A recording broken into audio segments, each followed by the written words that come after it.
पटना स्थित ज्ञान बिंदु कोचिंग के निर्देशक रोशन आनंद सर के भाई प्रिंस यादव की नेपाल में संदिग्ध मौत के बाद पूर्व मंत्री तेज प्रताप यादव इस मौत को हत्या बता रहे हैं और उसमें खान सर का नाम लपेटे में ले रहे हैं कि खान सर ने हत्या करा दी। और तो और बिहार पुलिस से एक्टिव होने और दोषियों को सख्त से सख्त सजा दिलाने की बात कर रहे हैं।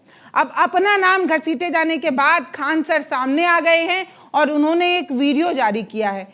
प्रिंस की मौत की जानकारी होने पर उनके पैर के नीचे की जमीन खिसक गई है, इस तरीके की बात अपनी वीडियो में वो कहते नजर आ रहे हैं। हालांकि प्रिंस यादव की मौत को लेकर नेपाल से ये सूचना आई है कि उनकी मौत जो है वो ब्रेन हैमरेज की वजह से हुई है। लेकिन आप दैनिक भास्कर की इस खबर को देखिए। इस खबर के मुताबिक उनके आंख के नीचे चोट का निशान था और शरीर में जहर भी पाया गया है, ये दैनिक भास्कर कह रहा है। तो हर खबर के अपने अपने दावे हैं। कुछ कह रहे हैं कि गोली लग गई, कुछ कह रहे हैं कि ब्रेन हेमरेज हो गया, कुछ और कह रहे हैं, कुछ और कह रहे हैं। लेकिन परिवार वालों का ये कहना है कि मौत संदिग्ध स्थिति में ही हुई है। नेपाल पुलिस के मुताबिक प्रिंस एपिलेप्सी नाम की एक दवा का सेवन करते थे। पुलिस को प्रिंस के रूम से ये एपिलेप्सी की दवा भी बरामद हुई है। दरअसल दोस्तों, मिर्गी को अंग्रेजी में एपिलेप्सी भी कहा जाता है और उसी की दवा प्रिंस जो है वो काफी लंबे समय से खा रहे थे, ऐसा दावा किया जा रहा है। तो प्रिंस को मिर्गी की बीमारी थी और इससे वो प्रभावित थे और इसकी दवा वो काफी लंबे समय से खा रहे थे, इस तरीके के दावे किए जा रहे हैं। हालांकि पोस्टमार्टम किया जा चुका है, उसका रिपोर्ट अभी सामने नहीं आया है। तो जब तक पोस्टमार्टम की रिपोर्ट सामने नहीं आ जाती तब तक कुछ भी कहना ठीक नहीं होगा कि प्रिंस की मौत कैसे हुई, जानबूझकर हुई, किसी ने हत्या कर दी, प्राकृतिक कारणों की वजह से हुई या बीमारी की वजह से वो चले गए। हालांकि खान सर ने प्रिंस की मौत को लेकर एक भावुक वीडियो संदेश जो है वो जारी किया। खान सर कहते हैं कि आज अजीब मन से बात करना पड़ रहा है, बड़ी दुखद खबर के साथ। अचानक से सभी चीजें चल रही थी, तभी कुछ लोगों का फोन आने लगा। फोन आता है, वो लोग बताते हैं कि भैया न्यूज़ देखिए, रोशन सर के भाई का नेपाल में संदिग्ध स्थिति में मौत हो गई। कुछ पल के लिए तो मुझे विश्वास ही नहीं हुआ, ऐसे कैसे हो सकता है। मैंने उन लोगों को डांटा भी, कहा कि क्या बकवास कर रहे हो, तुम लोग तो कुछ भी बोल देते हो। मैंने फ़ोन पर उन्हें डांटा, लेकिन जैसे ही मैंने न्यूज़ देखा मेरे पैर के नीचे की ज़मीन ही खिसक गई। समय कैसे करवट ले रहा है, इस स्थिति में क्या कहा जाए, किस स्थिति में समय चल रहा है, कुछ कह नहीं सकते। आखिर ऐसा कैसे हो सकता है, कुछ समझ नहीं आ रहा कि ये सब कुछ क्यों हुआ, कैसे हुआ। ये कहते हुए खान सर भावुक भी नजर आए। खान सर अपनी बात बड़ी गंभीरता के साथ धीरे धीरे कह रहे थे। अपनी बात रखने के बाद खान सर ने अपनी वीडियो में एक न्यूज़ क्लिप भी दिखाया जो हम नहीं दिखा सकते, लेकिन हम बता सकते हैं कि उसमें क्या था। दरअसल प्रिंस यादव के कुछ दोस्त जो नेपाल में प्रिंस के साथ रह रहे थे, उन्हीं में से कुछ दोस्त उस वीडियो क्लिप में दिखाई देते हैं, जिसमें एक का नाम अंकित कुमार रहता है। और अंकित कुमार ये बताते हैं कि प्रिंस का काफ़ी लंबे समय से दवा चल रहा था, उनको मिर्गी की बीमारी थी, वो कई दिन से सो नहीं पा रहे थे और जब वो दवा खाए तब वो आराम से सो पाए और इस तरीके की बात। दूसरे उनके दोस्त आते हैं रोशन कुमार, वो कहते हैं कि उनको जो है वो मेंटली प्रॉब्लम थी और वो दवा खा रहे थे। अब आप ही बताइए कि इस तरीके की चीज़ें कैसे हो सकती है, हम तो खुद ही उनके दोस्त हैं, इस तरीके की चीज़ थोड़ी करेंगे। उनकी मौत जो हुई है मारपीट की वजह से नहीं हुई है, कोई उन्हें मारा नहीं है, इस तरीके की बात। तो इस वीडियो में भी मिर्गी वाली बात की पुष्टि होती है, मिर्गी की दवा खाते हैं, इस तरीके की पुष्टि हो जाती है। दोनों दोस्त और दोस्त जो है वो बनियान में इस वीडियो में नजर आ रहे हैं जो इस तरीके की बात कह रहे हैं। प्रिंस का पहले से इलाज चलता है, वो दवा का सेवन कर रहा था, इस तरीके की बात इनके दोस्त कहते नजर आ रहे हैं। प्रिंस के ये जो कथित दोस्त हैं वो ये कह रहे हैं कि 2 बार पहले भी प्रिंस को जो है वो अटैक आ चुका है। प्रिंस के दोस्तों का वीडियो क्लिप जिसमें वो ये सारी बात कह रहे हैं, ये खान सर ने अपनी वीडियो में दिखाया। किसी परिवार के लिए इससे कठिन दौर क्या आ सकता है। भगवान इस कठिन दौर से निकलने के लिए उनको सहन शक्ति दे। इतनी भयानक स्थिति और इतनी कठोर स्थिति में वो कैसे निकल पाएंगे लोग। इस घटना के बाद पता नहीं कैसे परिवार सहन करेगा इसको। इस कठिन दौर में हमारी संवेदना परिवार के साथ है। जब कभी आदमी ऐसी खबर सुनता है तो दिल बैठ जाता है। किसी के परिवार के साथ ऐसा ना हो, दुश्मन के परिवार के साथ भी ऐसा ना हो। हमारी पूरी संवेदना है परिवार के साथ, हमसे जो संभव हो सकेगा हम अभी परिवार किसी बात करने की स्थिति में नहीं होगा। हम इस चीज को समझ सकते हैं कि किसी के साथ ऐसा ना हो, लेकिन हमसे जो प्रयास होगा, हमसे जो कहेंगे लोग, हम वो हर संभव मदद करने को तैयार हैं, चाहे जो कुछ वो कहेंगे। इसमें सबसे जरूरी बात क्या है कि जो मीडिया को काफी संवेदनशील होने की जरूरत है। जो ऑथेंटिक न्यूज है वही चलाएं, अलग अलग इधर उधर अफवाहें या अटकलों पे ना जाएं। ये बहुत संवेदनशील मामला है और पुलिस अपना एक ऑफिशियल बयान जारी करे जिससे कि स्पष्ट हो सके चीजें क्या हैं और जल्दी से जल्दी इसका पोस्टमार्टम रिपोर्ट सार्वजनिक किया जाए। और सबसे ज्यादा जो अजीब सा चीज लग रहा है, ये कोइंसिडेंस, ये कैसे कोई तीसरा इंसान इसमें इन्वॉल्व लग रहा है। आखिर इतनी खतरनाक चीजें इतनी अमानवीकृत कैसे कोई कर सकता है? तो इसमें कोई ना कोई तीसरा साजिश जरूर कर रहा है। इसके लिए एक उच्च स्तरीय जांच होनी चाहिए और उच्च स्तरीय जांच की रिपोर्ट को लाया जाए और जो दोषी पाए जाएंगे उनमें एक को भी न छोड़ी जाए। फांसी से नीचे इनकी कोई सजा नहीं होनी चाहिए। आखिर ऐसा किसने, अगर किसी ने इसमें इन्वॉल्व है तो। अभी न्यूज में पता चल रहा है कि अलग अलग न्यूज अलग अलग चला रहे हैं। कृपया करके न्यूज वालों से भी हाथ जोड़कर विनती है। कोई कहता है कि मिर्गी की दवा खाई, एक दूसरा न्यूज देखो तो कोई कह रहा है कि शराब, कोई अलग न्यूज दिखा रहा है, कोई कुछ न्यूज दिखा रहा है।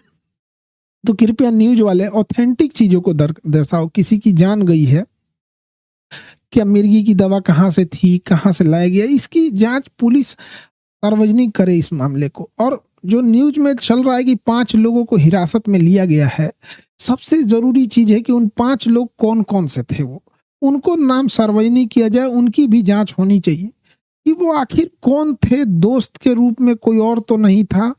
ये तीसरा एंगल कोई हो भी सकता है इसमें। इस चीज को नकारा नहीं जा सकता है कि जिस तरह से इस मामले को तूल पकड़ाया गया, एक गार्ड का मैटर था, अपना सॉल्व हो जाता इसको, लेकिन इसको इस तरह से तूल पकड़ाया गया इतना बड़े लेवल पे।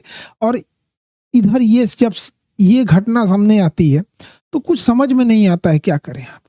इतने कठिन परिस्थिति में पूरे लोगों को से भी विनती करते हैं कि परिवार का सहानुभूति रखें और इस बात पर जोर दें कि तीसरा एंगल पर जांच हो और जो लोग संदिग्ध, नेपाल ने किन 5 लोगों की गिरफ्तारी की है उनकी भी जांच होनी चाहिए और एक उच्च स्तरीय जांच बैठाकर जो भी दोषी पाए जाएंगे उनको फांसी से नीचे सजा नहीं होनी चाहिए।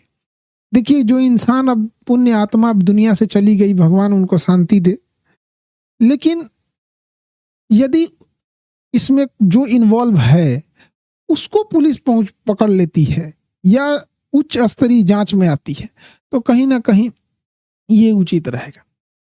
इस कठिन परिस्थिति से अजीब सा समय ले आ देता है। कभी कभी समय इंसान को ऐसे जगह लाके खड़ा करता है ना, जहां इंसान को कुछ समझ में नहीं आता है क्या हो रहा है। ये समय का चक्र किधर चल रहा है, कौन सी साजिश चल रही है, कौन कौन इसमें इन्वॉल्व हो रहा है, कौन तीसरा इंसान तो नहीं इन्वॉल्व हो रहा है। आखिर वो 5 लोग कौन थे और उसके साथ क्या कर रहे थे। उस पुण्य आत्मा के लिए श्रद्धांजलि देते हैं और इस कठिन परिस्थिति में मेरी संवेदना परिवार के साथ है। हमसे जो मदद हो सकेगा, हमसे जितना संभव हो सकेगा, हम उतना सहयोग करने को तैयार हैं। लेकिन सबसे जरूरी चीज है कि पुलिस को इसमें आके एक ऑफिशियल प्रेस विज्ञप्ति जारी करनी चाहिए और जल्दी से जल्दी जो रिपोर्ट है उसे सार्वजनिक करनी चाहिए ताकि चीजें सही दिशा में जाए। मेरी संवेदना परिवार के साथ है। अब ऐसी परिस्थिति में इंसान को कुछ बोलना भी बड़ा अजीब सा लगता है कि क्या इंसान बोले। ऐसा समाज समय कहाँ ले आके खड़ा कर दे। तो वीडियो क्लिप में प्रिंस के दोस्त ये कहते नजर आ रहे हैं कि 2-3 दिन से प्रिंस ठीक से सो नहीं पा रहे थे। कल भी हम लोगों ने देखा कि वो सो रहे हैं तो हम लोगों को लगा कि चलो ठीक है, काफी दिन के बाद एक अच्छी नींद ले रहा है। धीरे धीरे वो लंबी लंबी सांसें लेने लगे। हमने एम्बुलेंस बुलाई, एम्बुलेंस मंगाकर हम अस्पताल ले गए, लेकिन जब तक हम अस्पताल पहुंचते तब तक उनकी मौत हो चुकी थी। ये बात प्रिंस के दोस्त कह रहे हैं, जिन दोस्तों के साथ प्रिंस नेपाल में रह रहे थे। अब आप ही बताइए, कोई उन्हें क्यों मारेगा? इस तरीके की बात कहते हैं उनके दोस्त खुद नजर आ रहे हैं। वो कह रहे हैं कि हम लोगों का वो काफी करीबी दोस्त था, हम लोग उसे क्यों मारेंगे, हम लोग उनके साथ थे। और ये भी बात उन्हीं के दोस्त कहते नजर आ रहे हैं कि प्रिंस को किसी ने नहीं मारा है, वो पहले से बीमार था। ये वीडियो क्लिप जो है वो खान सर अपनी वीडियो में जो है वो चलाकर दिखाते हैं। तो न्यूज की क्लिक खत्म होने के बाद खान सर फिर जब दोबारा सामने आते हैं तो वो कहते हैं, वीडियो को देखने के बाद एकदम से दिल दहल गया है। किसी परिवार के लिए बड़ा कठिन दौर है और इससे कठिन दौर क्या ही आ सकता है। भगवान इस कठिन दौर से निकलने के लिए उनको सहन शक्ति दे। इतनी भयानक स्थिति है, इतनी कठोर स्थिति है, इससे कैसे निकल पाएंगे, बड़ा मुश्किल है। खान सर कहते हैं कि इस घटना का जैसे ही परिवार को पता चला होगा, परिवार न जाने कैसे अब अपने आप को बांध पाएगा, न जाने कैसे अब कोई काम कर पाएगा। बड़ा कठिन दौर है, हमारी पूरी संवेदना परिवार के साथ है। जब भी कभी ये चाहें हम इनके साथ खड़े होंगे, जिस भी तरीके से मदद करनी होगी हम उस तरीके से मदद करेंगे। बड़ा मुश्किल होता है हर आदमी के लिए ये खबर सुन पाना। दिल बैठ गया है, बहुत उदास है। किसी के परिवार के साथ ऐसा ना हो, दुश्मन के परिवार के साथ भी ऐसा ना हो। हमारी पूरी संवेदना है परिवार के साथ। हमसे जो बन सकेगा हम परिवार के लिए करेंगे। कभी परिवार चाहे तो हमसे बात कर ले, लेकिन अभी क्योंकि परिवार किसी स्थिति में नहीं है, बात करने की स्थिति में नहीं है, हम इस चीज़ को समझते हैं। किसी के साथ ऐसा ना हो, फिर से खान सर ये बात कहते हैं और ये कहते हैं कि इस मामले में हर संभव मदद करने के लिए हम तैयार हैं। एकदम भावुक अंदाज में वो कहते हैं और सख्ती से निपटने की बात भी कहते नजर आते हैं। जो भी आरोपी है उन्हें सख्त से सख्त सजा मिले। इसके बाद खान सर ये कहते हैं कि सबसे जरूरी बात यह है कि मीडिया को काफ़ी संवेदनशील होने की ज़रूरत है, क्योंकि किसी की जान गई है। जो सही न्यूज़ है सिर्फ वही चलाया जाए। ये बहुत संवेदनशील मामला है, लिहाजा अटकलों और अफवाहों पर ना जाएं, सिर्फ ऑथेंटिक जो न्यूज़ है वही चलाया जाए। पुलिस अपना काम और अपना आधिकारिक बयान जो है उसे सार्वजनिक करे, जिससे साफ हो सके कि स्थिति क्या है, चीज़ें क्या है। जल्द से जल्द जो है वो पोस्टमार्टम रिपोर्ट सार्वजनिक किया जाए, ताकि मरने का या जिस भी वजह से मौत हुई है वो कारण पता चले। मतलब आप समझिए, वो ये भी कह रहे हैं कि इस पूरे मामले में कोई तीसरा है जो साजिश जरूर कर रहा है। इतनी मतलब अमानवीय कृत्य कोई कैसे कर सकता है, किसी की जान कोई कैसे ले सकता है। उच्च स्तरीय जांच होनी चाहिए, उस रिपोर्ट को भी सामने लाना चाहिए। जो लोग भी दोषी पाए जाए उन्हें कड़ी से कड़ी सजा मिलनी चाहिए। किसी भी स्थिति में उन्हें छोड़ा नहीं जाना चाहिए। फांसी से नीचे तो कोई सजा ही नहीं मिलनी चाहिए। इस तरीके की बात खान सर कह रहे हैं। अगर कोई भी इसमें शामिल होता है तो उसे सिर्फ और सिर्फ फांसी मिलना चाहिए। न्यूज वालों से अपील है कि ऑथेंटिक चीज ही चलाइए, बकवास और अटकलों पर बात मत करिए। न्यूज से ही यह पता चला है कि 5 लोगों को हिरासत में लिया गया है। वो 5 कौन कौन लोग हैं, उसमें क्या जांच हो रही है, आखिर वो कौन थे, वो तीसरा एंगल जो इसमें हो सकता है, इस पर खान सर बात करते हैं। और ये भी कहते हैं कि जैसे ये मामले को टूल पकड़ रहा है, वैसे ही कुछ न्यूज़ चैनल व्यूज़ पाने के लिए कुछ भी चला रहे हैं। खान सर ने इस वीडियो में आगे कहा कि लोग परिवार के प्रति सहानुभूति रखें, इस बात पर जोर दें कि कोई तीसरा एंगल जो है उसकी जांच हो। जो इंसान इस दुनिया से चला गया, भगवान उसकी आत्मा को शांति दे, उस पुण्य आत्मा को शांति दे। लेकिन इसमें जो शामिल हैं, पुलिस उन्हें जरूर पकड़े और सख्त से सख्त सजा दे। इस तरीके की बात कही उन्होंने। खान सर कहते हैं कि कभी कभी समय इंसान को ऐसी स्थिति में लाकर खड़ा कर देता है कि जहां इंसान को कुछ भी समझ नहीं आता। क्या हो रहा है, क्यों हो रहा है, कैसे हो रहा है, कुछ भी समझ में नहीं आता। कौन सी साजिश चल रही है, इसमें कौन शामिल है, कोई तीसरा इंसान है तो वो कौन है, इस तरीके की बात कहते हैं। वो बार बार ये कहते हैं कि पुण्य आत्मा को श्रद्धांजलि मिले, मीडिया को समझदारी से काम करना चाहिए, मीडिया ट्रायल का हिस्सा नहीं बनना चाहिए। इस तरीके की चीज़ें कहते वो नज़र आते हैं। और वो मदद करने की बात कहते हैं, हर संभव जितना हो सकेगा उतना वो मदद करेंगे।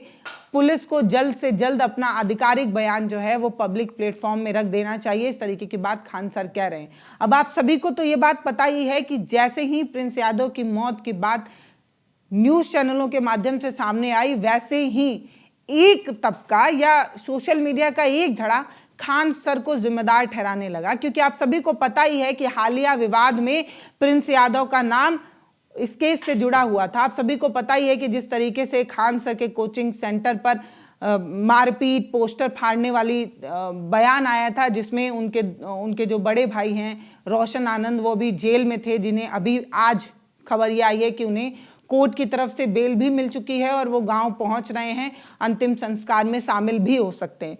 तो एक भाई जेल में था, दूसरा भाई जो है वो अब इस दुनिया में नहीं है। तो कहा भी जा रहा था, जैसे रोशन आनंद जाते वक्त ये कह रहे थे जेल जाते वक्त, कि ये एक साजिश है जिसमें ज्ञान बिंदु को बर्बाद करने की कोशिश है। तो इस बयान के बाद लोग कहने लगे कि जरूर ही इस मामले में खान सर का नाम हो सकता है, और खान सर अपने नाम को बार बार उछलता देखते हैं।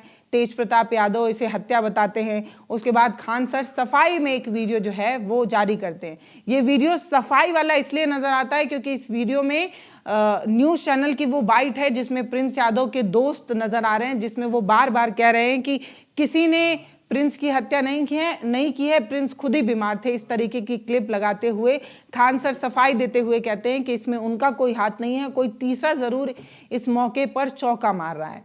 इस मामले पर तेजस्वी यादव ने भी सोशल मीडिया पर पोस्ट किया था। उन्होंने लिखा कि रोशन आनंद के भाई की संदिग्ध मौत या हत्या सभी पहलुओं की जो है वो उच्च स्तरीय जांच होनी चाहिए, दोषियों के खिलाफ कड़ी कार्रवाई की जानी चाहिए, और कोचिंग जगत में हुए हालिया विवाद ने संपूर्ण शिक्षा केंद्र के लिए जो भी हुआ है ये कतई उचित नहीं है। इस पूरे प्रकरण में बिहार सरकार और पुलिस की भूमिका जो है वो संदेहप्रद है। इस तरीके की बात तेजस्वी यादव कहते हैं। तो प्रिंस यादव के चाचा मोहन सिंह बताते हैं कि रविवार की सुबह सोशल मीडिया के जरिए घर वालों को भी ये बात पता चली थी कि प्रिंस यादव की मौत हो चुकी है, यानी कि प्रिंस की तबीयत खराब है या प्रिंस अब नहीं बचे हैं।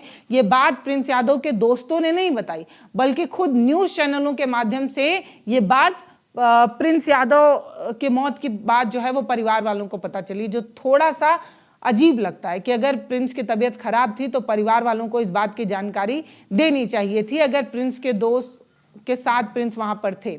अब मौत कैसे हुई ये पता नहीं चल पाया है, लेकिन नेपाल के विराटनगर के एक होटल में उनकी संदिग्ध मौत की जानकारी हमें मिली है। न्यूज़ चैनल के माध्यम से ये बात उनके चाचा बता रहे हैं। अब आप समझिए, एक भाई रोशन आनंद जो पटना के बेऊर जेल में बंद थे, जिन्हें अभी फिलहाल पैरोल पर बाहर आने की अनुमति मिली है, वहीं दूसरे भाई की संदिग्ध स्थिति में मौत हो चुकी है। रोशन आनंद की चचेरी बहन की 29 जून को शादी होने वाली थी। फिलहाल प्रिंस के मौत के बाद बहन की शादी को टाला गया है। पूरे घर का माहौल जो है वो गमगीन है। पार्थिव शरीर जो है वो अब घर आ चुका है, उनके पैतृक आवास में आ चुका है, और जैसे ही वो वीडियो वो कवरेज सामने आई है तब से पूरा इलाका जो है वो दुख जता रहा है। सभी लोग जो है, सभी शुभचिंतक परिवार वालों से मिलने आ रहे हैं, इस दुख की घड़ी में परिवार वालों का साथ देने आ रहे हैं। ये भी कहा जा रहा है कि जल्द ही रोशन आनंद गांव पहुंच सकते हैं और अंतिम संस्कार में भाग ले सकते हैं। फिलहाल हम सिर्फ इतना कहना चाहते हैं कि इस मौत को लेकर बहुत सारे सवाल है कि मौत कैसे हुई, किन हालात में हुई, किन परिस्थिति में हुई, मौत थी या हत्या थी, ये सारे सवाल हैं। इन सवालों का जवाब तो तभी सामने आएगा जब नेपाल पुलिस जो पोस्टमार्टम कराई है उसकी रिपोर्ट जो है वो मीडिया में आएगी। फिलहाल इस खबर को लेकर आप क्या कहना चाहते हैं वो आप हमें कमेंट सेक्शन में ज़रूर लिखकर बताइए। हम ये चाहेंगे कि इस दुख की घड़ी में परिवार वालों को भगवान इतनी शक्ति दें कि वो इसे बर्दाश्त कर पाए, इस दुख की घड़ी से बाहर निकल पाए। ओम शांति।